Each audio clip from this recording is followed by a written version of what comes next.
All right, another project finished up. Put the final few pieces on this restoration project tonight. This is a Tom Daniel Super Digger.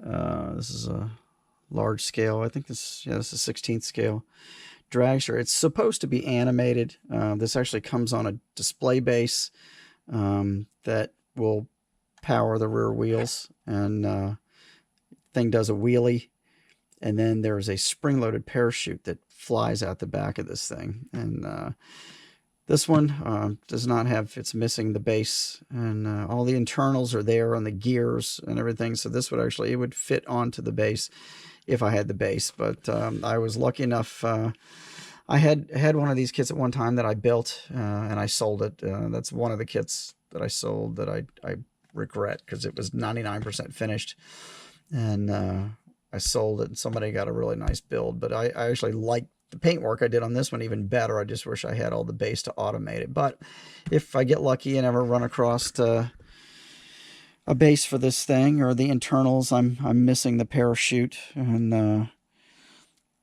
missing, of course, the actual base that powers it. And I need the spring that goes inside the parachute tube. That's missing.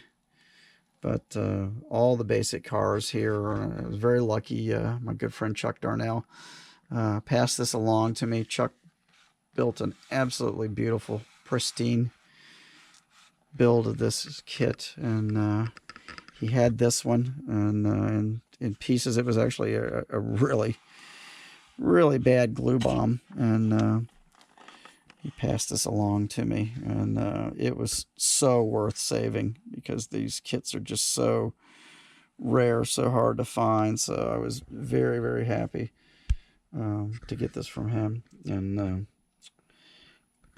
I mean, it was the car itself just really 99% there. It was missing the plug lines. No big deal. I managed to get some scale plug lines I needed. And I just happened to have some custom made decals, and that particular decal there, the mouse equipped, I printed that myself. But I had these decals custom printed for the other one I had, and that's been probably 15 years ago. We had a fellow by the name of Dan Warford, Decal Dan. Slippery Arts Decals was the name of his little cottage industry, and he printed those for me, and on an Alps printer. And as you can see, they've got the white background. I've also got those little gold starbursts on there, and on the lettering down here where it says Tom Daniel. And Dan had printed those for me. We had heard Dan had passed away. I'm not sure for sure. Such a great guy and such a talented artist with these decals. He did a lot of work for me back in the day. Back when a lot of us were hanging around Dave's Show Rod Rally, which is still a great site, and of course the Coffin Corner, which is where we all talk to each other. And I still have a lot of great friends from that site. Anyway, so I painted this all with House of Colors urethanes. I did the bottom in candy burple base coat.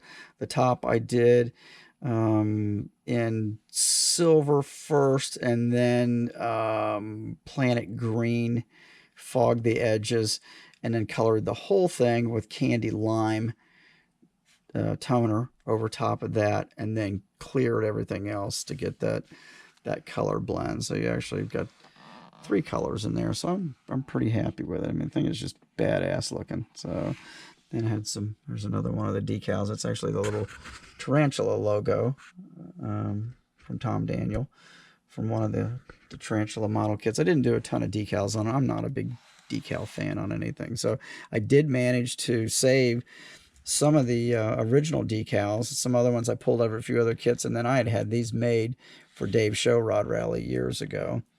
So I put a few of those on there, just kept it real simple. But I'm missing the breathers that go on the valve covers, if anybody happens to have any of those laying around in 1/16 scale. I am missing those. I had to scratch build the butterflies inside of there, and I used some metal rod. I used some photo etch pieces to scratch build the butterflies for the inside of the blower. That piece was missing.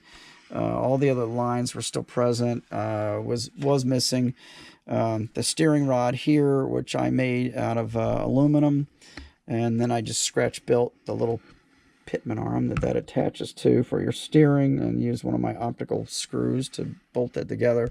The front piece, this connector here, I actually adapted from a 25th scale model kit, and then one of the lower connecting rods there I made out of some piano wire. Everything else came with the kit. So just a few little minor things missing, but nothing that couldn't account for. And thank God all of this was here. All the linkage for the blower and the fuel lines and everything, that was all still present. So pretty happy about that. But again, if anybody has any 1/16 scale filters that go on these Hemi valve covers, by all means, please let me know. I'd love to buy them from you. But anyway, so that's it. Super Digger. Another one ready to put in the case, and be posting some more stuff coming up. And talk to you soon. Thanks for checking in here.